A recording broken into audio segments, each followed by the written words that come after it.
আজ আমরা একটা বেশ অন্যরকম বিষয় নিয়ে কথা বলবো। পশ্চিমবঙ্গের গোপীবল্লভপুরের কাছে একটা নদী আছে, তাকে ঘিরে একটা অদ্ভুত একটু ভয়ের গল্প শোনা যায়। হ্যাঁ, আর আমাদের কাছে এই নিয়ে একটা পুরনো লিখিত বিবরণও আছে, তাই না? একদম, প্রায় ধরুন ৩ দশক তো হবেই। হবেই তো। সময়টা ছিল ১৯৯৩ সালের অক্টোবর মাস। দুর্গাপূজা সবে শেষ হয়েছে তখন। তো গোপীবল্লভপুরের পাশ দিয়ে যে ছোট নদীটা বয়ে গেছে, আসলে ওটা সুবর্ণরেখা নদীরই একটা উপনদী। হ্যাঁ, টেকনিক্যালি ভাবে তাই, কিন্তু মজার ব্যাপার হলো স্থানীয় লোকেরা ওকে আসল নামে প্রায় ডাকেই না। তাই নাকি? কি নামে ডাকে? ওদের কাছে নদীটার পরিচয় হলো কালো নদী। কালো নদী কেন? কারণটা হলো ওই বিবরণী অনুযায়ী নদীর জলটা নাকি বেশ কালচে। বিশেষ করে রাতে দেখলে মনে হয় যেন জল নয়, অন্য কিছু, মানে একটা কালো ছায়া বয়ে যাচ্ছে। ও আচ্ছা, এই নামকরণটাই তো কেমন একটা রহস্য তৈরি করে দেয়। ঠিক তাই, নামের মধ্যে যেন একটা কি বলবো অশুভ ইঙ্গিত থাকে। আর এই কালো নদীর সঙ্গেই তো জড়িয়ে আছে একটা বেশ দুঃখজনক ঘটনা। হ্যাঁ, শোনা যায় যে বহু বছর আগে নদীর ওপরের বাঁধের কাছে একটা বাস অ্যাক্সিডেন্ট হয়েছিল, খুব ভয়ঙ্কর। আর তারপর থেকেই জায়গাটা নিয়ে নানান কথা। একদম, সেই দুর্ঘটনার পর থেকেই নাকি ওখানে নানান রকম অলৌকিক ভুতুড়ে কাণ্ড কারখানার কথা শোনা যেতে শুরু করে। ব্যাপারটা তাহলে একটু তলিয়ে দেখা দরকার। নিশ্চয়ই। স্থানীয়দের মধ্যে যে কথাটা চলে আসছে সেটা হলো ওই দুর্ঘটনায় প্রায় ২০ জন যাত্রী মারা গেছিলেন। ২০ জন? অনেক মানুষ। হ্যাঁ, কিন্তু দেখুন, শুরুতে এটা ছিল শুধুই একটা মর্মান্তিক দুর্ঘটনা, কিন্তু তারপর সময়ের সঙ্গে সঙ্গে এই ঘটনাটাকেই কেন্দ্র করে জায়গাটা ঘিরে নানা অস্বাভাবিক গল্প, ভয়ের কাহিনী তৈরি হতে থাকে। যেন ওই মৃত্যুগুলো নদীর জলে মিশে গেছে। অনেকটা সেরকমই, যেন কোনো অশুভ সত্তা তৈরি হয়েছে সেখানে। এই ধারণাটা কিভাবে জন্মায় আর কেমন করে এত ছড়িয়ে পড়ে সেটাও কিন্তু একটা ভাবার বিষয়। একদম। আচ্ছা, এইরকমই একটা অভিজ্ঞতার কথা তো আমরা জানতে পেরেছি গ্রামের একজনের। হ্যাঁ, ভোলা দাস গ্রামেরই একজন মৎস্যজীবী। ও আচ্ছা, পেশার জন্য তাকে তো নিশ্চয়ই রাতে বেরোতে হতো। হতো, মাছ ধরার জন্য। তো সেরকমই এক রাতে তিনি গিয়েছিলেন ওই কালো নদীর ঘাটে। আর তখনই ঘটনাটা ঘটে। হ্যাঁ, বিবরণী বলছে রাত তখন বেশ গভীর, ধরুন রাত ১টা মতো হবে। চারিদিক নিশ্চয়ই একদম নিঝুম ছিল। একেবারে, যাকে বলে পিন পড়া শব্দও শোনা যায়। তো এই রকম নিস্তব্ধতার মধ্যেই ভোলা হঠাৎ শুনতে পান কে যেন তার নাম ধরে ডাকছে। তার নাম ধরে? হ্যাঁ, খুব স্পষ্টভাবে, ভোলা, ও ভোলা, এদিকে আয় একবার। বাবা, প্রথমে কি ভাবলেন তিনি? গ্রামের কেউ? স্বাভাবিক, সেটাই ভেবেছিলেন, হয়তো পরিচিত কেউ মজা করছে বা কাছাকাছি আছে। কিন্তু ব্যাপারটা হলো অত রাতে ওখানে আর কারোর থাকার কথাই না। জায়গাটা একেবারে জনমানব শূন্য ছিল। শুধু নদীর জলের শব্দ? হ্যাঁ, শুধু ওই কুলকুল শব্দটা ছাড়া আর কিচ্ছু না, কোনো মানুষের সারা শব্দ নেই। এই নিস্তব্ধতার মধ্যে নিজের নাম ধরে এমন ডাক, এখানেই ভোলার মনে প্রথম একটু খটকা লাগে। লাগারই কথা, নির্জন জায়গায় নিজের নাম শুনলে কার না অস্বস্তি হবে। তো কিছুটা দ্বিধা, কিছুটা কৌতূহল, হয়তো একটু ভয়ও ছিল মনে। তিনি কি করলেন? সঙ্গে তো কেরোসিনের লণ্ঠন ছিল, সেটা তুলে নদীর জলের দিকে আলো ফেললেন। আর তখনই? হ্যাঁ, আর ঠিক সেই মুহূর্তে তিনি যা দেখলেন, সেটা ভয়ঙ্কর। জলের ঠিক মাঝখানে স্রোতের ওপর একটা মেয়ের মুখ ভাসছে। মেয়ের মুখ? হ্যাঁ, বিবরণটা বেশ স্পষ্ট। লম্বা চুল, আলুথালু, চোখ দুটো কেমন যেন ফ্যাকাশে, প্রাণহীন, আর ঠোঁটের কোণে একটা অদ্ভুত শীতল হাসি। শিউরে ওঠার মতো। এ তো যেন কোনো দুঃস্বপ্নের দৃশ্য। ঠিক, আর এই বিবরণটা কিন্তু খুব তাৎপর্যপূর্ণ। লোককথা বা ভয়ের গল্পে, বিশেষ করে জলের সঙ্গে জড়িত ভৌতিক কাহিনীতে এই ধরনের নারী মূর্তি আমরা প্রায়ই দেখি। হ্যাঁ, ওই লম্বা চুল, ফ্যাকাশে চোখ। একদম। এই বৈশিষ্ট্যগুলো কেন ভোলার মনে বা তার বর্ণনায় এলো? এটা কি ওই দুর্ঘটনার শিকার কোনো নারীর স্মৃতি, নাকি প্রচলিত ভয়ের গল্পের প্রভাব? ভাবার মতো। সেই মুহূর্তে ভোলার মনের অবস্থা কি হয়েছিল ভাবা যায় না। তিনি তো আতঙ্কে চিৎকার করে পিছিয়ে আসতে গেছিলেন, কিন্তু নদীর ধার তো ভিজে কাদা ভর্তি থাকে। পিছলে পড়ে গিয়েছিলেন। হ্যাঁ, পা হড়কে শটান মাটিতে, আর সেই ধাক্কায় হাতের লণ্ঠনটাও ছিটকে পড়ে নিভে গেল তপ করে। সর্বনাশ! চারিদিক অন্ধকার। একেবারে নিকষ কালো অন্ধকার। আলোটুকু যা ভরসা ছিল সেটাও নেই। আর এরপর যা ঘটল সেটা ভোলার অভিজ্ঞতাকে আরও কয়েক গুণ ভয়ঙ্কর করে তুলল। কি ঘটল? তিনি পরে যা বলেছেন সেই অনুযায়ী ওই ক্রমেশনে অন্ধকারে মাটিতে পড়ে থাকা অবস্থাতেই তিনি স্পষ্ট শুনতে পেলেন জলের নিচ থেকে কারা যেন খিক খিক করে হেসে উঠছে। হেসে উঠছে? কারা? একা নয় কিন্তু, মনে হচ্ছিল যেন অনেকগুলো গলা একসঙ্গে হাসছে, একটা সম্মিলিত অশুভ হাসির শব্দ জলের গভীর থেকে ভেসে আসছে। উফ, এই সম্মিলিত হাসির শব্দটা, এটা তো আরও ভয়ের। হ্যাঁ, মানে একা কণ্ঠ তাও বোঝা যায়, কিন্তু অনেকগুলো কণ্ঠ একসঙ্গে হাসছে। কারা হাসছে, কেন হাসছে, এটা তার আতঙ্ককে হয়তো চরমে নিয়ে গিয়েছিল। ভাবতেই আমার কেমন লাগছে। আচ্ছা, তারপর এই ভয়ঙ্কর অভিজ্ঞতার পর ভোলার কি হলো? জানা যায় পরদিন সকালে গ্রামের অন্য জেলেরা যখন ঘাটে যায় তারা ভোলা দাসকে ওখানেই খুঁজে পায়। কি অবস্থায়? প্রায় অচেতন অবস্থায় পড়েছিলেন, ঠান্ডায় ভয়ে একেবারে জমে গেছিলেন হয়তো। তাকে কোনো মতে ধরাধরি করে বাড়ি নিয়ে যাওয়া হয়। তারপর? জ্ঞান ফিরল। হ্যাঁ, জ্ঞান ফেরে। একটু ধাতস্থ হওয়ার পর যখন তাকে রাতের ঘটনাটা জিজ্ঞেস করা হয় তিনি প্রথমে কথাই বলতে পারছিলেন না, আতঙ্কে গলা বুজে আসছিল। স্বাভাবিক। তিনি শুধু কাঁপা কাঁপা গলায় এটুকুই বলতে পেরেছিলেন, আমি জানি ওরা মানুষ না।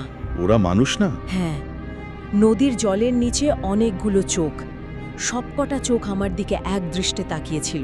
অনেকগুলো চোখ, তার মানে শুধু একটা মুখ নয়? ঠিক, এই অনেকগুলো চোখের উল্লেখটা খুব গুরুত্বপূর্ণ। এটা হয়তো তার মানসিক অভিঘাতের গভীরতাটা বোঝাচ্ছে। মানে চরম ভয় পেলে এরকম মনে হতে পারে? হতেই পারে।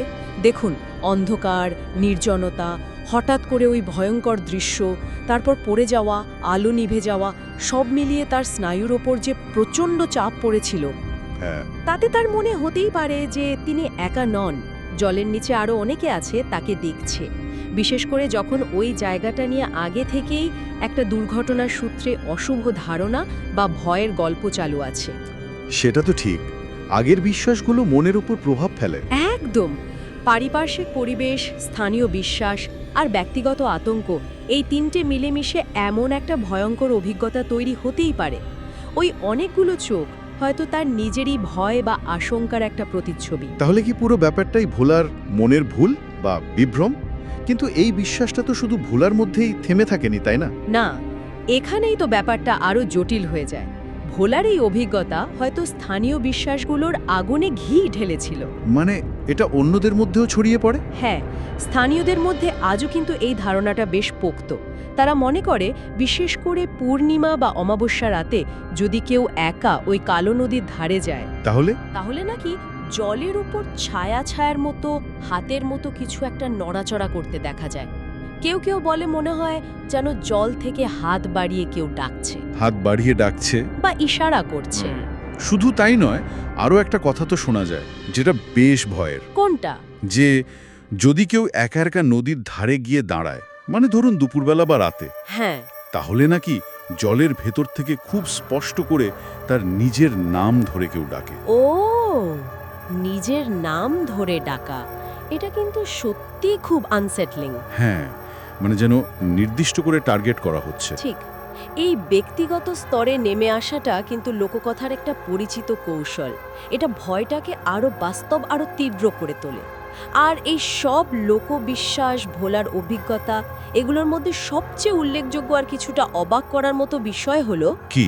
এই পুরো ঘটনাটা, বিশেষ করে ভোলার ওই ভয়ঙ্কর অভিজ্ঞতা আর স্থানীয়দের মধ্যে চালু থাকা এই ভুতুড়ে গল্পগুলো একবার গোপীবল্লভপুর থানার সরকারি ডায়েরিতে নথিভুক্ত করা হয়েছিল। বলেন কি? থানার রেকর্ডে অস্বাভাবিক ঘটনা হিসেবে? হ্যাঁ, আনন্যাচুরাল ইনসিডেন্ট বা অস্বাভাবিক ঘটনা হিসেবেই। এটা তো সত্যি অবাক করার মতো। পুলিশ সাধারণত এইসব ব্যাপারকে পাত্তা দেয় না, গুজব বলে উড়িয়ে দেয়। ঠিক, কেন এটা রেকর্ড করা হয়েছিল তার অনেক কারণ হতে পারে। হয়তো ভোলার শারীরিক বা মানসিক অবস্থা তখন এতটাই খারাপ ছিল যে সেটা রিপোর্ট করা জরুরি মনে হয়েছিল। অথবা হয়তো স্থানীয় মানুষের মধ্যে খুব বেশি আতঙ্ক ছড়িয়ে পড়েছিল। সেটাও হতে পারে। এতটাই চাঞ্চল্য তৈরি হয়েছিল যে প্রশাসন বিষয়টাকে কোনো না কোনোভাবে নথিভুক্ত করতে বাধ্য হয়ে যায়, হয়তো নিছক আইন শৃঙ্খলার কথা ভেবেই। কারণ যাই হোক, সরকারি খাতায় ওঠা মানে তো ঘটনাটা একটা অন্য মাত্রা পেয়ে গেল। একদম। এটা গল্পটাকে নিছক গ্রামের মানুষের কল্পনা বা লোককথার গণ্ডি থেকে একটু হলেও বার করে আনে। সরাসরি প্রমাণ দেয় না ঠিকই, কিন্তু এটা প্রমাণ করে যে ঘটনাটা সেই সময়ে যথেষ্ট প্রভাব ফেলেছিল। প্রশাসনিক স্তরেও এর উল্লেখ করতে হয়েছিল। এটা কিংবদন্তিটাকে আরও জোরালো করে তোলে। নিশ্চিতভাবে। তাহলে যদি আমরা পুরো বিষয়টা একটু গুছিয়ে দেখি, কি দাঁড়াচ্ছে? গোপীবল্লভপুরের কাছে এই কালো নদী, যার জলের রংটাই একটু অন্যরকম। হ্যাঁ, রাতের অন্ধকারে যাকে ছায়ার মতো লাগে। সেই নদীটা একটা মারাত্মক বাস দুর্ঘটনার পর থেকে নানা রকম অদ্ভুত ব্যাখ্যাতীত ঘটনার সঙ্গে জড়িয়ে গেছে, যার মধ্যে ভোলা দাসের ওই রাতের অভিজ্ঞতাটা খুব বিস্তারিতভাবে জানা যায়। আর সেটা সরকারি খাতাতেও জায়গা করে নিয়েছিল। একদম। এই পুরো আখ্যানটা আসলে বেশ কয়েকটা জিনিসের একটা মিশ্রণ। প্রথমত, জায়গাটার নিজস্বতা, নদীর কালো রং, রাতের দৃশ্য, যা গোড়া থেকেই একটা রহস্য তৈরি করে। ঠিক। দ্বিতীয়ত, একটা মর্মান্তিক ঘটনা, ওই বাস দুর্ঘটনা আর মৃত্যুগুলো, যা জায়গাটাকে একটা অশুভ পরিচিতি দিয়েছে। তৃতীয়ত, ভোলা দাসের মতো একজন প্রত্যক্ষদর্শীর বয়ান। হ্যাঁ, তার ভয়ঙ্কর অভিজ্ঞতা, যা গল্পটাকে একটা ব্যক্তিগত আর মানসিক গভীরতা দেয়। চতুর্থত, ওই যে পূর্ণিমার রাতে হাত দেখা বা নাম ধরে ডাকার মতো সমষ্টিগত বিশ্বাসগুলো, যা কিংবদন্তিটাকে বাঁচিয়ে রেখেছে। আর পঞ্চমত, ওই সরকারি নথির উল্লেখ, যেটা বিষয়টাকে একটা অন্য স্তরে নিয়ে যায়। এই সবগুলো উপাদান মিলেমিশে একটা অত্যন্ত শক্তিশালী স্থানীয় কিংবদন্তি তৈরি করেছে, যা আজও মানুষের মনে একই সঙ্গে ভয় আর কৌতূহল জাগিয়ে রাখে। সত্যি তাই।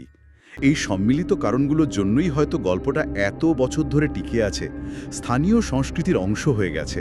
আর সেই কারণেই হয়তো স্থানীয়দের মধ্যে আজও একটা সাবধানবাণী চালু আছে, প্রায় একটা অলিখিত নিয়মের মতো। কি সেটা? কালো নদীর ডাক যদি শোনো, ভুলেও পেছনে ফিরে তাকাবে না। বাবা, কথাটা শুনলেই কেমন যেন লাগে, যেন একটা অলঙ্ঘনীয় নির্দেশ। হ্যাঁ, আর এখানেই কিন্তু একটা বড় প্রশ্ন উঠে আসে, যেটা শুধু এই কালো নদীর ক্ষেত্রে নয়, অনেক জায়গার ক্ষেত্রেই সত্যি। কি রকম? যে কিভাবে একটা জায়গা, একটা স্থান, তার সঙ্গে জড়িয়ে থাকা কোনো ঘটনা বা গল্পের ওপর ভিত্তি করে একটা সম্পূর্ণ আলাদা পরিচিতি বা খ্যাতি পেয়ে যায়। যেমন এখানে কালো নদী তার প্রাকৃতিক বৈশিষ্ট্যের চেয়েও বেশি পরিচিতি পেয়েছে এই ভয়ের গল্পের জন্য। একদম। এই ধরনের লোককথার এত দীর্ঘস্থায়ী অস্তিত্ব, এটা আমাদের সমষ্টিগত স্মৃতি, মানে কালেকটিভ মেমরি, ভয়ের প্রতি আমাদের স্বাভাবিক আকর্ষণ আর ওই ব্যাখ্যাতীত বা অজানা বিষয়ের প্রতি আমাদের মনোভাব নিয়ে কি বলে। মানে কিভাবে একটা দুর্ঘটনার জায়গা সময়ের সঙ্গে সঙ্গে একটা ভয়ের জায়গায় পরিণত হয়। হ্যাঁ, বা বলা ভালো, একটা আদিভৌতিক আকর্ষণের কেন্দ্র হয়ে ওঠে। এটা নিয়ে কিন্তু ভাবার অনেক কিছু আছে।